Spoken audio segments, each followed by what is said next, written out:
I think that most people should actually fear life and not living the life they were meant to.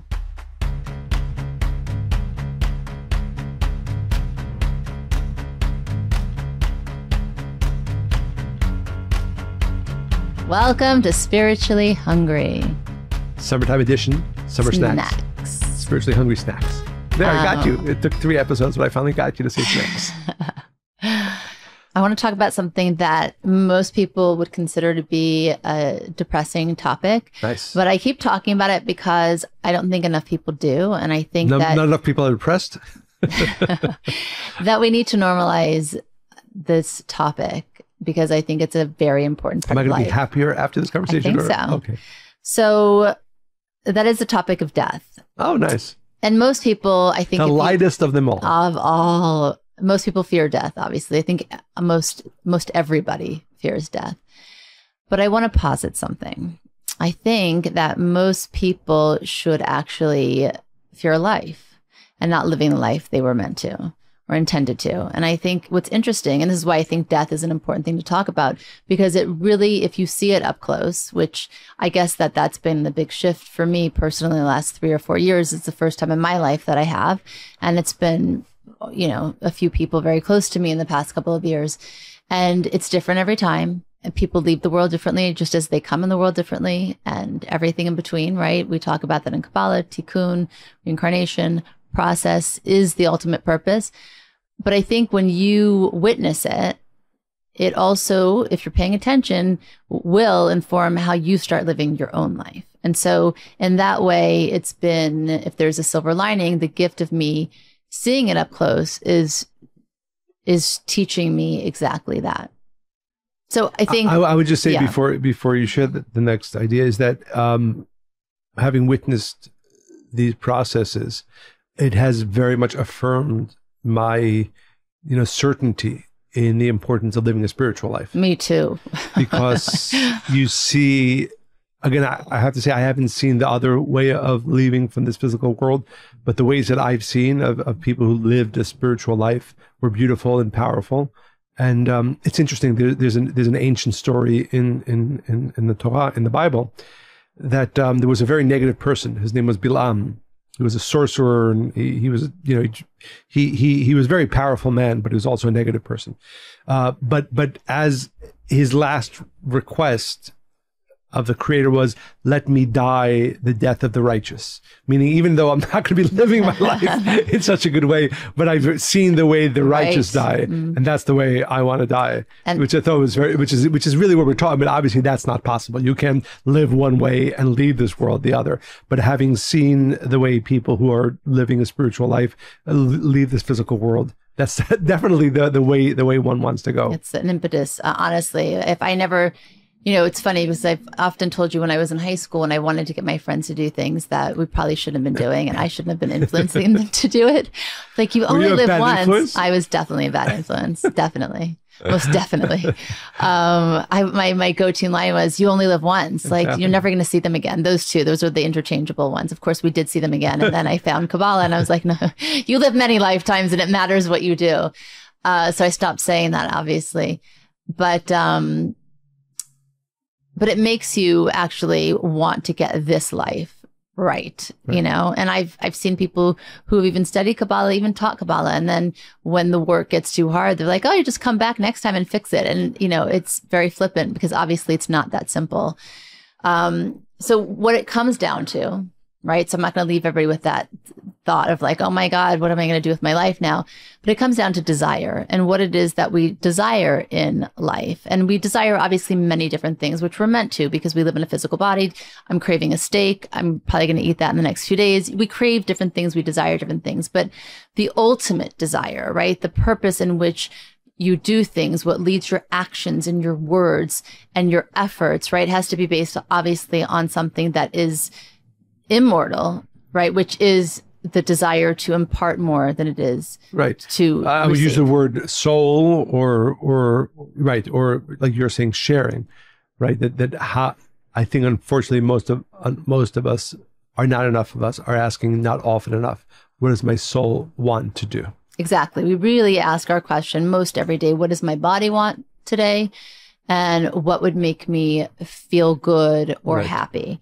And which is obviously relative to, I mean, what is happiness, right? So then you can chase. And by that. the way, and like you said before, there's nothing wrong with asking the question, what's going to make me feel good, right? Or what will make me happy. But you also have to consider. As long as the real driving force of life is, what does my soul want me to do? And if those two things contradict each other, you go with the soul, not the body. Right, exactly. Because if feeling good is going out every night until 3, 4 in the morning, your soul is not going to feel too good eventually, and there will be a disconnect. So feeling good isn't enough in and of itself. And also, especially since if you're not listening to your soul and living your life based on its directive to you, then you're actually not going to be enjoying very many things, and you're actually not going to be very happy, right? I mean, that's the reality. The reality is that most unhappiness, if not all unhappiness, comes from a misalignment of the life that we're currently living with the desires of our soul and the knowledge of our soul. Exactly. So a tool that I want to offer is just each day, ask yourself what percentage of your desire is in body and what percent is in soul. Because then it's pretty straightforward, right? It's just numbers and you can really be very accurate about it. In this day, were you 50% with your body's desires? Was it 50% soul? Was it 90% body? Was it 10% soul? And then keep a track of it. Literally keep a journal and look at it over a month's time and track how much of each day was spent in which percentage. It's going to actually wake you up and probably be a little jarring because you're like, wait, that's not what I thought I was doing, because that one action of sharing, which was really only 10% in that day, it felt so good. I felt so good about that I thought that was enough for the day or the week even, right? Right. And it's easy to kind of fool yourself in that way. So, if it leads to really a deeper spiritual truth, which, like you said, is a little bit scary, but I think it's very necessary. And that is that we are an accumulation of our actions. There's a concept that the Zohar speaks about, this idea of what's called the impurity of death. So literally what that means is, on a very basic level, literal level, if a person is in the same room as somebody who's just died, there's the understanding that some of that energy of death has been transferred over to all those living people in that room. And there's a process that you do to get rid of that, right?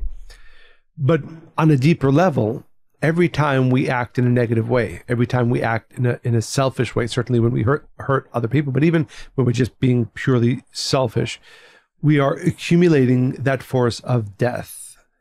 And that energy sticks to us. And it sticks to us. It's with us. So that when you're 70, and we touched upon this in previous podcasts, but the reason why many people, when they're, I don't know, pick an age, 60, 70, 80, they feel a death of desire. It is simply is a too small of a word. It is because of the accumulation of selfish actions which cause death. Death, not just physical, ultimate death, but more important, death of desire, or death of our connection to our soul.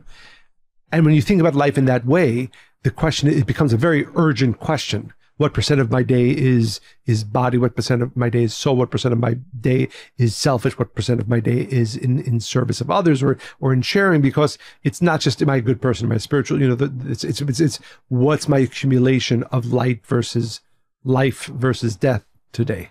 Because what are you comparing yourself to? If you say, am I a spiritual person, relative to what?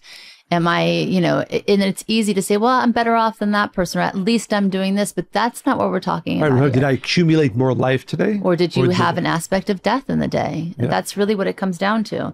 So I want our listeners to look at, I would say, the past year, but we could say the past week or month. I think day is so, again, what you said, I just want to, underscore it again, is that think about yesterday, right? So the understanding is this: if yesterday 51% of the day was all around, we'll call it the body, all around selfishness, then that day is now a weight on your spirit, on your soul.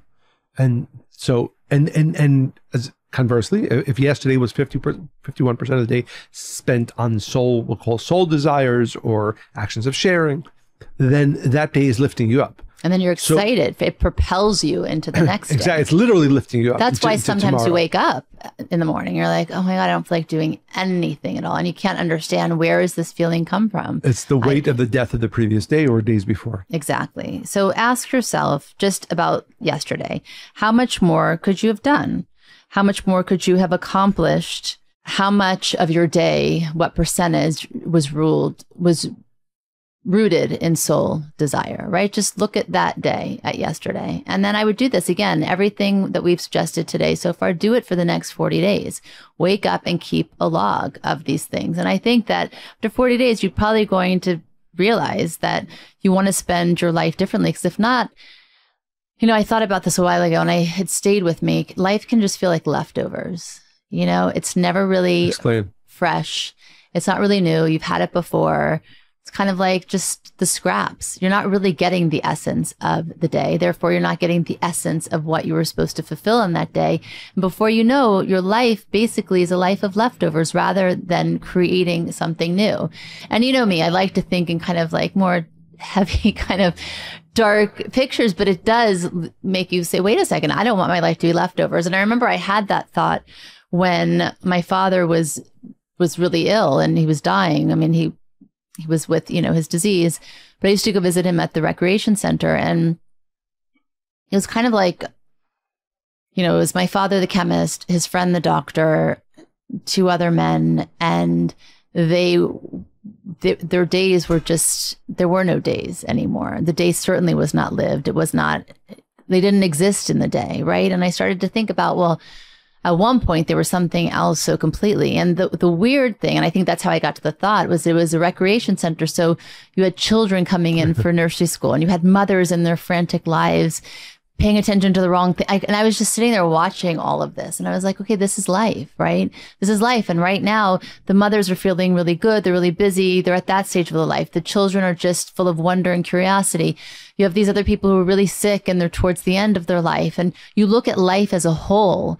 And unless you're completely oblivious to everything, you can't stop and say, wait a second, is my life being fully lived, or am I giving death to each day? Because that's what it just became crystal clear to me. Absolutely. And the inspiring and uplifting message here is yes, let's lift it back up. is that even if your life is okay, it could be amazing if you are constantly asking and pushing towards a day of the soul, right?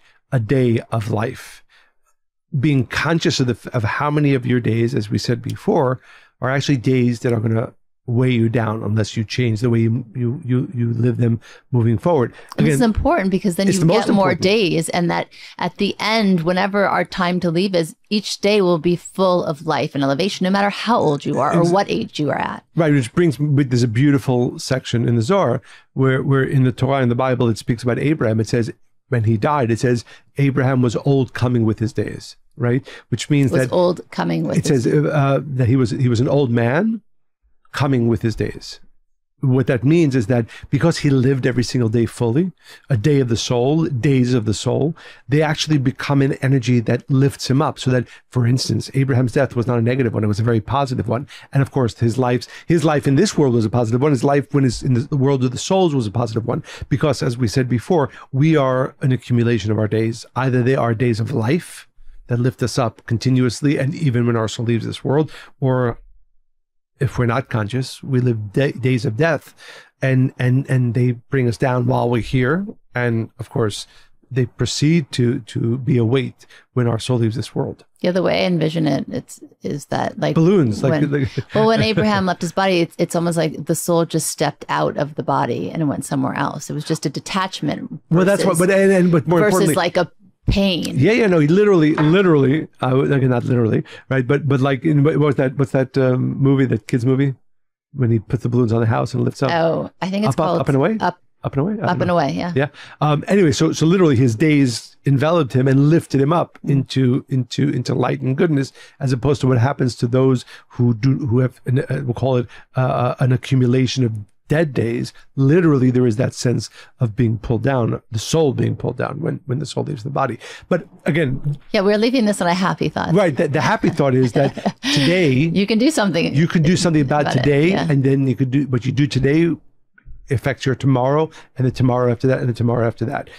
To the degree, and hopefully we're inspiring our listeners to make sure that our days are at least 51% life, 51% soul, 51%, we'll call it actions of sharing, then what you're guaranteeing is that today is lived, and that today lifts you into tomorrow, and then ascending all the way forever. So, and with that, yes, I think right. So what we're asking our listeners, hopefully inspiring our listeners, it's not even stay spiritually. No, it's become spiritually even hungrier. But I was going to say is that in the summer months, it's a good time. Take the opportunity to really assess day by day. Assess today, assess yesterday, assess tomorrow. Is my day alive? Is it lifting me up? Am I accumulating days of life? Mm-hmm. I had one more thought to that, but we're going to leave it at that. Stay spiritually hungry.